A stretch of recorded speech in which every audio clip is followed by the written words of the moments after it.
Welcome back to Don's Life. Welcome to the channel. Thanks for joining today. Recently on the community page of my YouTube channel, I asked you, what would you like to know about my mods? We had a very harsh winter here in Canada, probably one of the harshest in probably the last decade.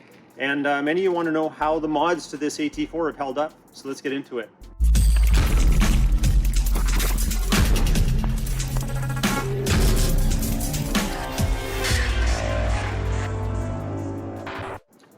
All right, I've compiled a list of all the viewers' comments that I felt had to do with questions about mods.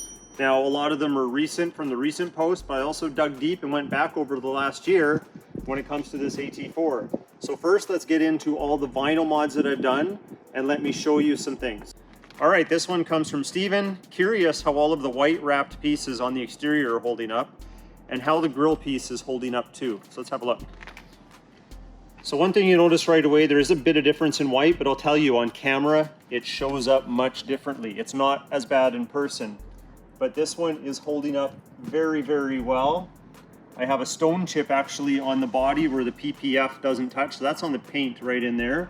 Otherwise, this looks pretty good. However, the other side, we have our first rock chip there. We have a little air bubble right here actually, I just noticed that, so a heat gun might take that out, but because there's a rock chip, I might just replace it right away. And there's a little tiny peel right there. Otherwise, it's good.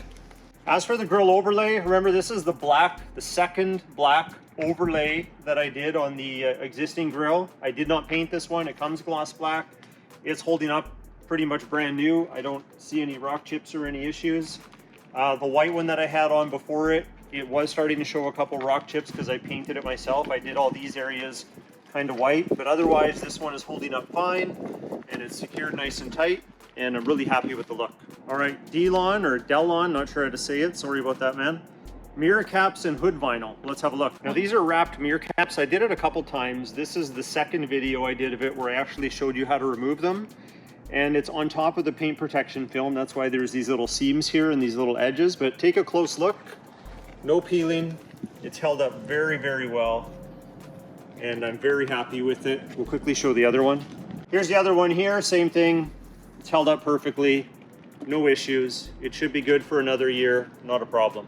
So let's look at some more of the vinyl. So obviously I did the hood. That's not something that comes with the truck. I did this little lip right here.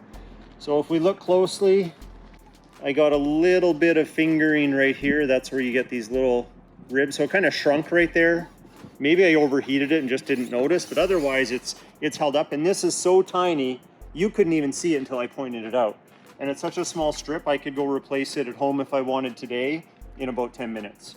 Now, as for this big sheet on top, everything's wrapped around nicely. None of the seams have come up, no bubbles. This line here is because the front of the hood's PPF, so that's expected. I did have a little accident though. I'm not sure if you can see it, but up here by the wiper blade, I had my wipers up when I was cleaning the truck and I popped the hood and didn't notice, and I scraped the vinyl right here, but it didn't do anything to the paint. It just kind of scratched the vinyl up a little bit. So it's actually good I had the vinyl there. It protected the hood from getting scratched. So at the back here, the rear valence, I actually do have some lifting here. It probably shrunk and it started to pull away a little bit right here. So you can see some wrinkles there, there, and there. Otherwise, it's fine the rest of the way across. I can change that, I'm not too worried, but I have some vinyl plans for this truck coming up when the weather gets better. Right now, it's still at freezing point. So when it gets warmer and we can do this in the comfort of better weather, you'll see some more vinyl work and I'll address that and just replace it. As for the multi-pro tailgate, all of this is held up well except one little piece right here. And this is just one of the inserts, an inlay they call it. So you can see right there, it's just peeled back. That's easy to fix. That's very similar to like the front of the truck. I can replace this piece. This one might take me 15 minutes and I have all the material at home, so it's easy. As for the roof, everything is fine up here. All right, this one's from George. So how long do you think the white vinyl tape on your GMC emblem will last in the hotter climates? It does get hot in here in the summer, but really only for about a month, maybe 6 weeks. It's held up fine. I can't say if areas like Nevada, Arizona, how it will hold up. I don't think it'd be a problem. You use high heat to make this stuff stick its best. But as you can see, it looks fine. we'll just have a look at the back too. Here's the one on the back. If anything, my cuts aren't perfect, but it's holding on just fine. Just a little bit dirty, otherwise it's okay. Back over to this emblem. This is the GMC illuminated emblem. And Cynthia asks, what happens if the lights burn out? Do you have to replace the whole emblem? It is a sealed unit, so yes, you would have to replace the whole thing, which brings me to the next question. It's more of a statement. They are prone to getting moisture in them and will slowly start to dim and fail. I'm on my second set now. So if you come over here, there is a seam where the top piece meets the body. I wish I would have siliconed that just to make sure that I created a perfect seal. I'm not experiencing any problems. When I power wash it at the car wash, I try to go straight on. I don't purposely try to get in between the two pieces of plastic.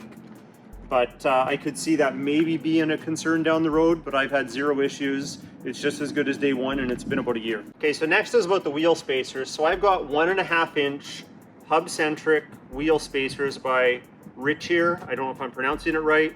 The link for everything I've ever put on this truck, where to buy it, where to find it, get more information, is always in my video descriptions, at least should be.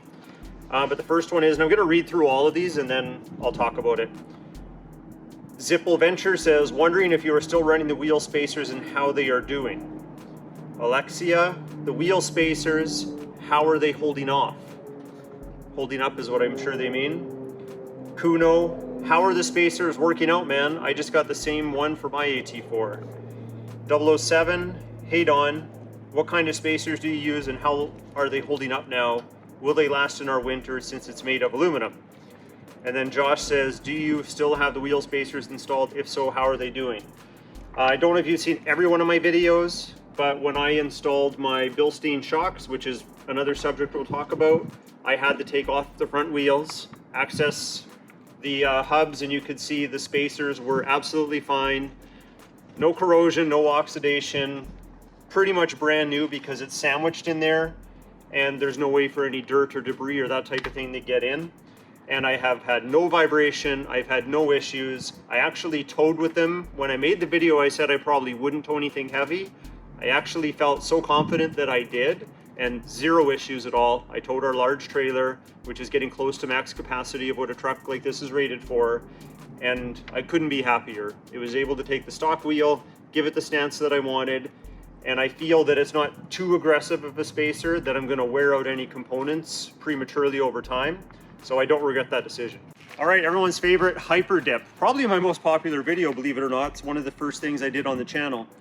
Anyway, we'll get into these two, but I'm gonna read all 5 and then I'll make my comments.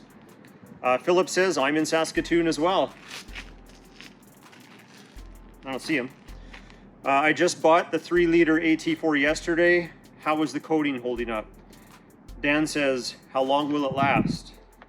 Aram says, how the front, side, and rear badges that you spray painted held up. Well, it's not spray paint for one, it's a rubberized coating.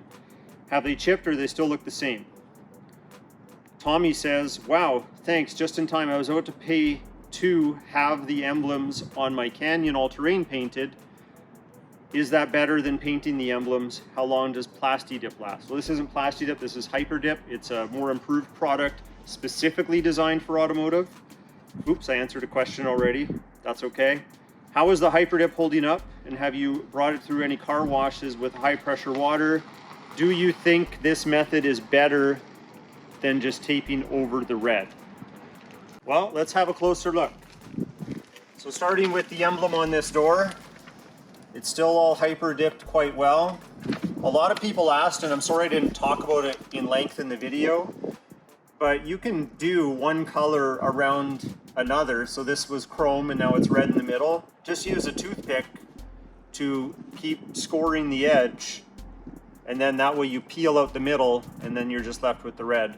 But other than that, it worked out really good. We're right here by the wheel. Let's have a look. So these are hyper dipped wheels. I power wash them every time I go to the car wash. I mean, I could do better inside the dish, but that's kind of hard to get at, and it's still winter here. But they look fantastic. I do not regret that at all. It holds up well if you do it right. Let's look at some more. Here we are on the tailgate. So I did this badge as well.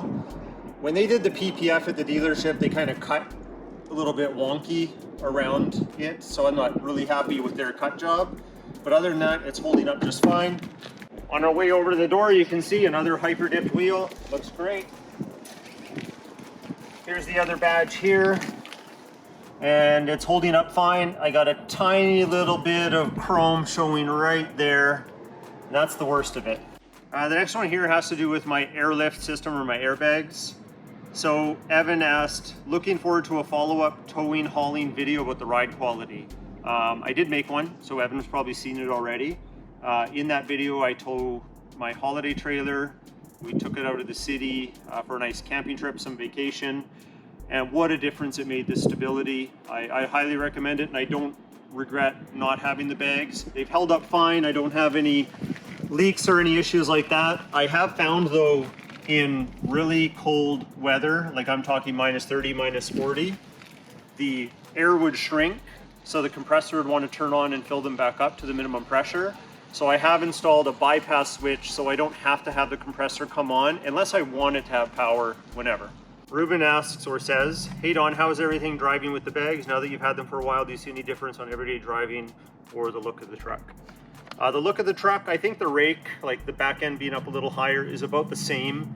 If anything, it might have went up half an inch, like it's negligible. The ride quality does stiffen a little bit, full disclaimer.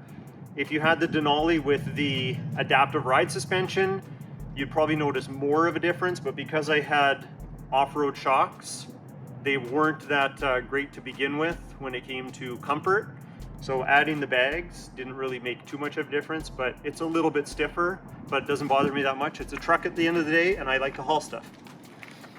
All right, my friend GK says, S&B air intake, do you still have trouble with it in extreme winter weather with the warning lights coming on? All right, here's the S&B filter that he's talking about. There was a video where I experienced my very first issue or glitch, whatever you want to call it, with the check engine light. I took out the S&B filter, put back the factory one, and I didn't have any problems. I tried everything. I tried fuel conditioners. There's a whole series of videos on that. There's 3, I believe. I put the S&B back in, and I've had 0 issues. I really like this intake. It's more on the aggressive side. The only thing I'm not thrilled about is because it has this open access here, I find that the filter element gets pretty dusty and probably needs to be changed pretty quick. So I'm ordering another one. This is just the cotton filter. You can also get the one that would be washable and reusable. This is just a one-time use only, and I've noticed it's getting pretty dirty, and my truck is a year old, so it's probably time. So Stephen, again, thanks for the support. Stephen, you're on here a lot. Thanks for the video. Assuming you'll be keeping the intake on for a while, do you think you'll be able to tell us in a future video if you actually do see a mile per gallon increase? I do see a mileage improvement. The problem, which many of us will have if they invest in something that's more aggressive like this and improves a little bit of throttle response and that type of thing, is that you tend to want to hear it more, so you drive a little more aggressively, negating any fuel savings that you think that you're making. However, I do know the mileage has improved just from some road trips that I've done, but I'm talking like 1 or 2%. Like it's not a whole bunch. I wouldn't get too excited. Now, I couldn't find the comment on this, but it stuck in my brain. I remembered it, but they asked if any of the LEDs burnt out on my light bar. They absolutely have not. This thing has been amazing. It looks so good. Because it's like one consistent line, the LEDs are so close to each other. It's the chip on board design, so you don't have those big gaps. I really, really like this light bar. All right, we got through it. Again, there's dozens and dozens, if not hundreds and hundreds of comments and questions out there. These were just some of the ones that had to do with the mods that we kind of wondered if they would have survived the winter. And they did, for the most part. There's a couple little tweaks here and there, but every vehicle goes through wear and tear. So if you think back to the thumbnail of this video, you know, are DIY mods or mods like this worth doing? My answer is absolutely. Anyway, if you liked today's video, hit that like button. Please consider subscribing. We'll talk to you next time.